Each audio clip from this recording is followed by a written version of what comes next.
In my opinion, there are three major reasons why people fail at sharpening knives. Today, we're going to explore each of those and how to solve them. And reasons number one and number two is the reason I have this professional knife sharpening jig. I want to start by opening the box so you can see what it looks like when you actually receive this. Now you do have the instructions, of course, and all the different parts that are included. Now this does not have a fancy box or anything to be able to store it in. This is how it's shipped. As I was unpacking the box, I did find a loose screw. And this is, quite frankly, not really that uncommon. So please watch for loose screws that somehow get out of these little plastic bags. I'm going to skip ahead a little bit, and as I was assembling this right here requires an M8 screw. It was missing, but luckily I had one in my box of screws that I could actually use for this. So again, you have to be careful as you're assembling these different components to be able to look for screws that actually came out of the little bags and were loose in the box or were missing completely. But I did have to replace this screw as it was missing completely. It was not shipped in that box. So back to the assembly. You're going to take this unit right here, and it actually slips under the base. And you have a series of holes that you can line up to be able to put this in. And I'm going to set it up somewhere near the middle and put these screws, which requires 4 of them, to be able to secure this. And yes, you do have a bag, and that bag was sealed with all of the different screws that are necessary to assemble this. I also want to point out one other thing. Anytime that you're screwing in these little Allen wrench type screws, the Allen wrench that comes with it has that little ball tip on it. It's okay to be able to use that tip to be able to loosely screw in these different screws, but do not try to tighten them with this end because you can literally damage the screw head. I always like to put in all of the screws first and then come back and tighten them. And I'm tightening them with the other end of this Allen wrench that does not have that little ball head on it. That way you're going to be able to protect the head of the screw itself and not damage it. The next part actually mounts to this sliding base. And again, you're going to do the same thing. Put in all 4 screws and you can loosely tighten them and hold it in place. And then, as I did before, you're going to use the other end of this Allen wrench to actually tighten these 4 screws. So if you get nothing else out of the assembly portion of this knife sharpening jig, please remember this on any of the different products that you get, no matter what it is. Always use this end of the wrench without that little ball head to do the actual tightening. One of the features that I really like is having this little handle to be able to raise and lower to be able to get the proper angle to be able to sharpen the knives. Next, I want to be able to install these little fingers to actually hold the knife itself. Now this is not a dovetail type slot. It just literally pushes straight in, and then you have a screw and there's a little lock screw on there to be able to tighten it in place. And I'll cover this right now. These little fingers are metal and they do not have any type of a rubber tip on the end to be able to protect the knife itself. So you have to be aware of that. So that's one thing I do not like about this particular knife sharpening jig. The other one that I had that I did a review on did have a little rubber tip to be able to protect the knives. To assemble the handle, you have this long steel rod, and it slips right into the end. Now this is where that screw right here was missing. Remember, that is an M8 threads, and I had to get one of my own screws to be able to put in there to be able to hold that steel rod in place. Now it's important to note that was the only item that was actually missing in this kit, and I'm going to assume that somehow this screw was missing and fell out during the shipping. Okay, the next thing we need to do to this rod is take this lock collar, and we'll slip that on first, because that's going to establish just how much movement that you actually have as you're sharpening the different knives. Then we'll install the spring. From there, we'll take the steel rod and slide it right through this swivel. We'll add the second spring, and we'll take the second lock collar and put it on. As I begin sharpening the different knives, I'm going to show you exactly why having this setup is very important. This kit also comes with these sharpening stones, and they range from 180 up to 3,000. But quite frankly, these stones are really not very good.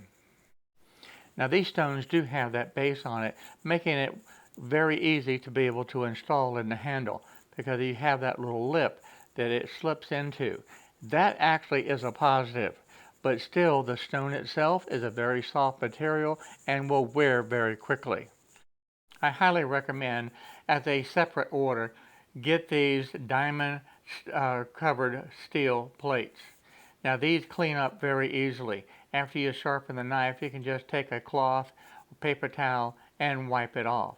And then each time when I move to a different stone, I'll use a different section of the paper towel. But you can see just how easily these clean up, and these diamond sharpening stones will last for a long, long time. I'll also put a link in the description below on where I purchased these so that you can get your own set. Because if you're really serious about sharpening knives, you really need to have a set of good diamond stones such as this that will last for years. Oh, and by the way, you really don't need to use water with these.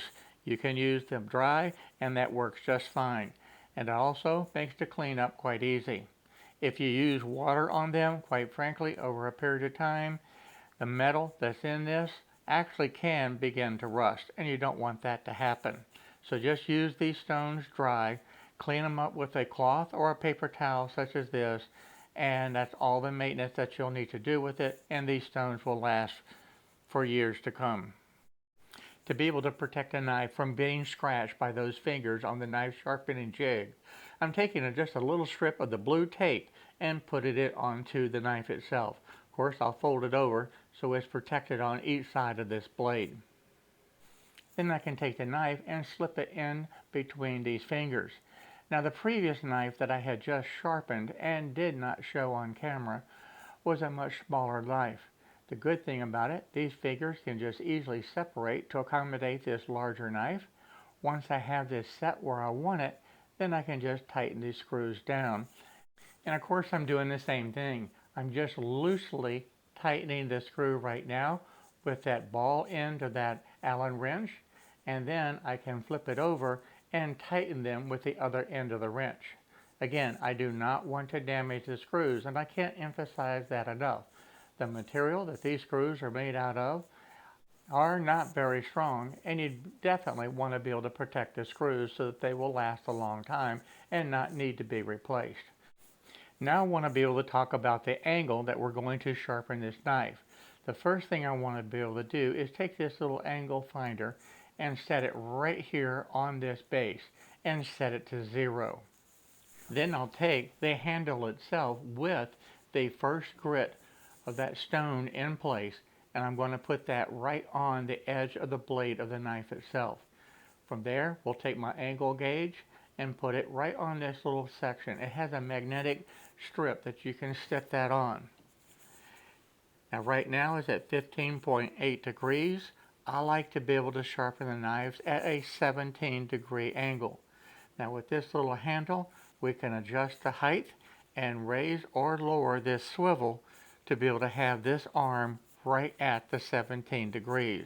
That's what I want, and that's one of the most important tips that I can give you. Number one is that you want to have this angle consistent. I like 17 degrees. Other people may like 20 or another setting, but the key is to be consistent. So I'm going to adjust this swivel arm until it's right at 17 degrees. And then I'll lock that in place. And that will be the angle that I use to sharpen both sides of this knife. As you can see, this is a very, very old knife. The handle is an old wooden handle on here, and quite frankly, this is an heirloom, and we want to be able to take care of it, and we're not replacing the handle. I put a red little marker right on the edge of that blade. Now, quite frankly, there is no real edge right now. It has been years since this knife was actually sharpened, and quite frankly, it is very dull, and it really does not have an edge at all. So now the process begins. I'm going to take this sharpening stone and lightly stroke it across the blade itself. Now, a lot of people will say you need to do the same number of strokes on one side as you do the other. Well, that's not necessarily true. What you're actually trying to do is be able to establish this angle.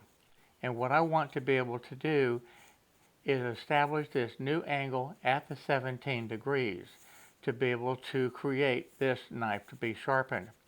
Now, I said there was three main reasons. Well, the number one reason that people have difficulty in sharpening knives is the angle. They do not have a consistent angle when sharpening the knives. And quite frankly, I experienced the same thing for a number of years when I was trying to sharpen knives. This sharpening jig solves that problem. It establishes a very consistent angle for any different type of knife that you want to be able to sharpen. Again, I'm sharpening this knife at 17 degrees. Let's move to reason number two that people fail in sharpening a knife. As you sharpen the knife, you have to feel underneath that edge there. You want to feel a little slight burr. If you do not reach the apex of the blade itself, you're not going to have a sharp blade. And you will not get to the point where you create that little burr on the blade edge itself. So I'm going to establish this new edge onto this blade, and I'm going to check it periodically to be able to establish that little burr, which will be the apex of the blade itself. Once that is done, then I'll flip it over and do the exact same thing on the other side of the blade. And this brings me to the third reason that people will fail in sharpening their knives, and that is patience. It takes time to be able to sharpen the knife, especially one such as this that has not been sharpened for years and does not have a well-established edge. I plan on 45 minutes to an hour sharpening this knife. And quite frankly, that's a lot longer than many people want to be able to spend sharpening a knife. Now, one of the things that I will do is I start to get an edge. I'll check for that burr. And I also want to clean off any of the residue off of that blade. I'm going to work up from the grits, from the most coarse all the way up to the finest grit that I have. And I'll be able to do this, and yes, it takes time. But what did the actual results look like? Well, I put the edge underneath a microscope, and I wanted to be able to show you that. Here's a look at the finished knife that I'm sharpening right now, and you can see just how consistent that edge is. That is a beautiful straight line. It's very consistent, and it has that polished edge. You can also see the very fine cut marks where the stone did its job. So there you have the three reasons. The number one reason we can talk about is the angle, and make sure that that is established. Number two, you want to be able to make sure that you take the blade and sharpen it all the way to the apex of the knife to be able to create that little burr. Check it often, and once you establish that burr, you can flip it over and sharpen the other side. And do the same thing. You want to bring that edge all the way up to the burr. You notice I clean off the knife often to be able to get that little residue away from it. And the number three reason, of course, is the patience. It takes time to be able to do this. As I move up into grit to the more fine, you can start to see how that edge is being formed. And each time I change to a different sharpening stone, I'll put that little red marker on there to be able to see just what I'm actually cutting. Once I finish sharpening the knife, I'll remove it from the knife sharpening jig and I'll test it out. Now, I'm not a big believer in just running paper through it because, quite frankly, that dulls the blade from the very beginning when you do that. But what I'll do is see if it'll cut the hair off my arm. And quite frankly, yeah, I've got quite a bit of hair. So I'm just going to take this just a little bit and we'll test it out. Now, I'm not trying to shave myself, but yes, it does cut the hair right off the arm. Again, I want to show you one more close-up look underneath the microscope at just how sharp, clean that this edge is. That is, quite frankly, amazing to be able to see the results underneath the microscope. Now, this is the first knife that I had sharpened that I had talked about where I did not film the sharpening of this one. But you can see just how sharp that it is to be able to cut very, very thin slices of this tomato. Now, of course, I don't want to be able to just slice all my tomatoes this thin, but it does show exactly how sharp that you can get that blade. And again, this was a knife that had been thrown away into the bin with all kind of just old junk tools that I'd no longer use, and I grabbed this knife out to see if I could revive it, and yes, this knife now is back in the kitchen cabinet again because this is doing an amazing job being able to have it this sharp. One more example, we took a roast and we're cutting it across the grain, and you can see how easily it's just slicing through this meat. So in two different videos now, I have shown knife sharpening jigs. One is a entry-level, basic, beginner type knife sharpening jig that will give you very good results. It will solve the problem of, number one, being able to create that perfect angle that you're looking for, and number two, to be able to allow you to sharpen right up to the apex of the blade itself to be able to create that burr. Now, if you want to be able to step up the game and be able to get a really good quality knife sharpening jig, then I recommend this one, and it will not break the bank. And yes, there are a lot more expensive options out there, but why spend the excess money if it solves the problem? And remember, I said there was 3 problems in the beginning. One was to be able to cut the proper angle to be able to get your knife sharp. 2, to be able to bring the sharpening all the way to the apex of the blade to be able to create that little small burr on each side of that blade as you're sharpening it. And number 3 is nothing more than patience. It takes a lot of patience and just a little bit of time to be able to sharpen these knives, to be able to get the quality edge that you're looking for to make it a joy to use in the kitchen, in the hunting, the outdoors, wherever you use the different knives. So if you like this video today, by all means, give me a thumbs up, and don't forget, hit that little subscribe button down there below. And don't forget, I will be putting links of all these items in the description below so that you can take a look to see if they'll work in your shop. So don't forget, check out these videos right up here, and I think you'll find them interesting. So for now, I'm going to say bye-bye to everyone, and I'll see you real soon in the next video.